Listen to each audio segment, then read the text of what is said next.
I'm Christian Bryant. Many thanks to all the folks who paused Wordle just to watch this show. I did the same thing, but I will be working through my 6 tries during commercial breaks. Anyway, here's what we got for y'all. If you watched the news last fall, odds are you've heard of the term critical race theory. Critical race theory. Critical race theory. In the universities, this is called critical race theory. Kids are being indoctrinated with critical race theory. The insanity of critical race theory. Republican legislators and candidates across the country proposed banning the academic framework, an obscure education concept meant to examine how and where structural racism exists, became national news seemingly overnight. But the dialogue around critical race theory poured fuel on the fire of other pushes to regulate what gets taught in the classroom. We've seen a lot of the same forces behind the movement to ban critical race theory start to get into an age-old practice, banning books. America's debate over book bans dates back to the 1600s, when Puritans would engage in book burnings. Not quite Fahrenheit 451 style, but the same result. Throughout American history, books have been challenged for featuring adult themes,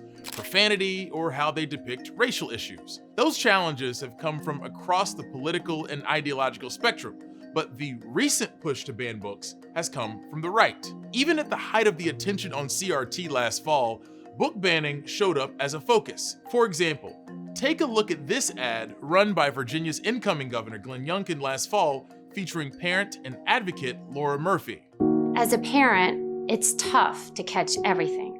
So when my son showed me his reading assignment, my heart sunk.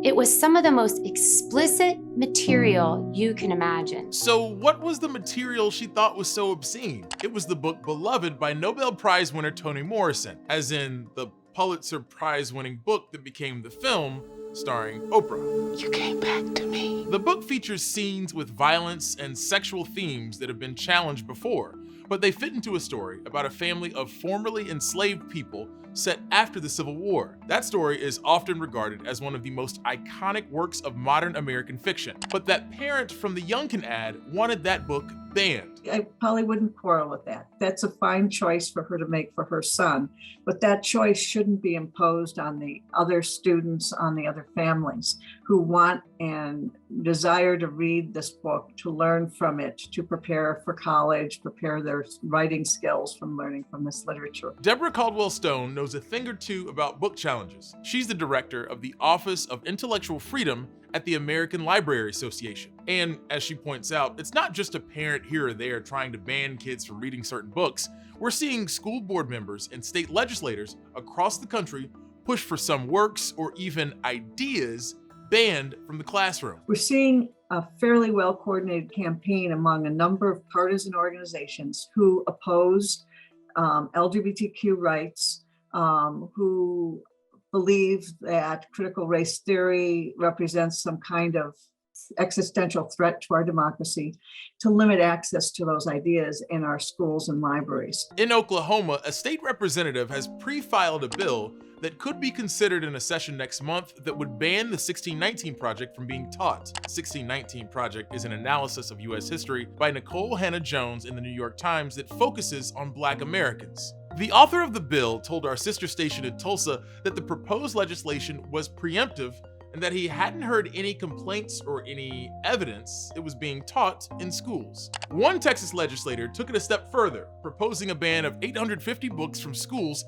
including books on sex education, student legal rights, books with LGBTQ themes, a graphic novel version of the classic short story The Lottery by Shirley Jackson, a nonfiction book about quinceañeras, a history book about women in the Holocaust, even a book called Pug Dog about a kid realizing it's okay for his female pug not to be girly was not spared. That immediately sent our school librarians and educators into a frenzy of a lot of work that added on top of their already very busy plates to go through and review those books. Texas Library Association Executive Director Shirley Robinson says that many librarians in the state have told her they've rarely seen book challenges come up and now are dealing with a wave of them. And she tells us that it's another hurdle for people who are just trying to do their jobs. Our school librarians are certified educators. They're highly trained.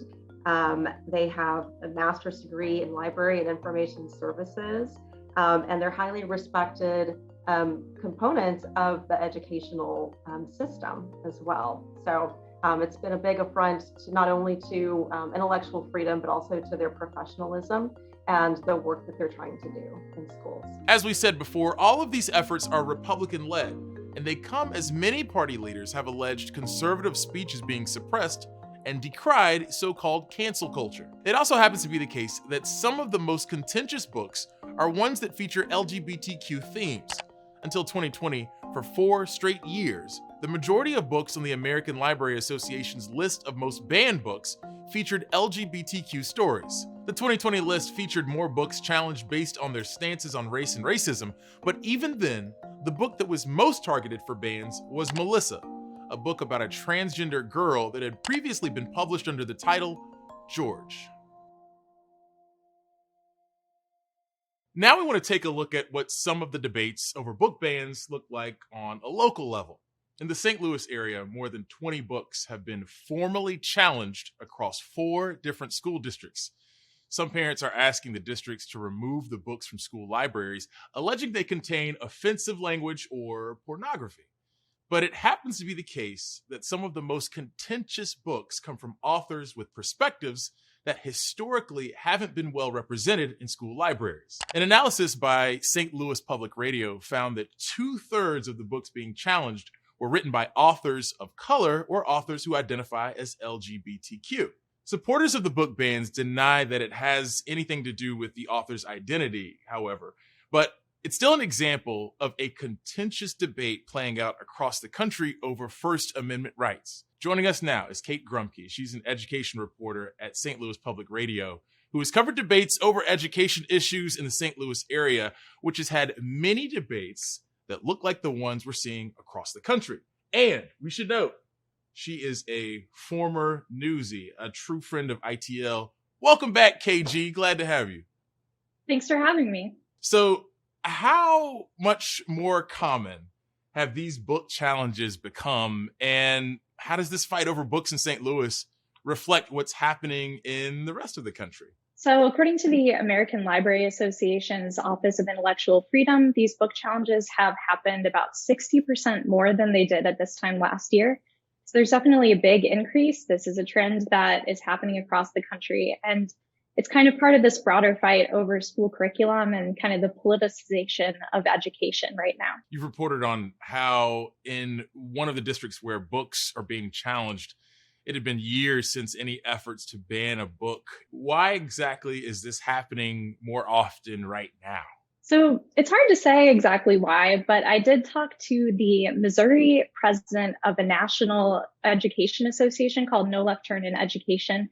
And he said that a lot of these challenges are being organized by parents in Facebook groups. And he also, that organization that he's part of has a list nationally of books they want to challenge. And those same books are being challenged in St. Louis. So this is kind of part of a broader trend to say, these are the books that we think should be challenged in schools. And the people are saying that they think they contain pornography or are inappropriate for children. And a lot of people are pushing back against that.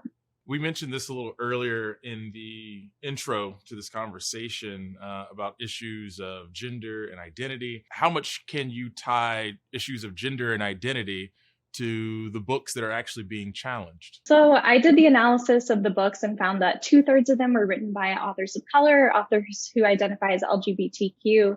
But I think it really is summed up by, I talked to a mom in one of the school districts who is really opposed to these challenges.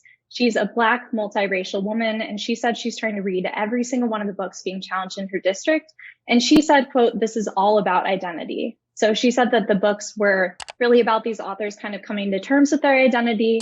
And I think some of the people that I talked to, administrators in the school districts, said that the arguments they're hearing for keeping these books are that they might represent a student who might not really know what's going on in their life and need that book to kind of figure out what their identity is and feel more confident. Really curious to know what these book challenges mean to students. What have you been hearing about how students are reacting in these districts? What are they saying? So there are definitely students in Missouri and across the country that are showing up to school board meetings, and they're also speaking out saying that they need these books on shelves.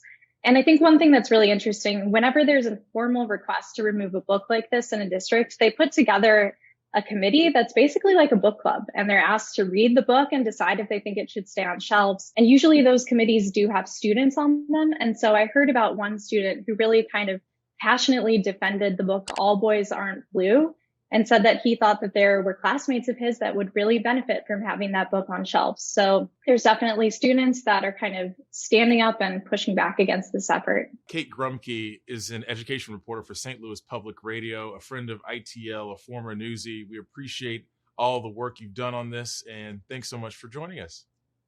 Thanks so much for having me.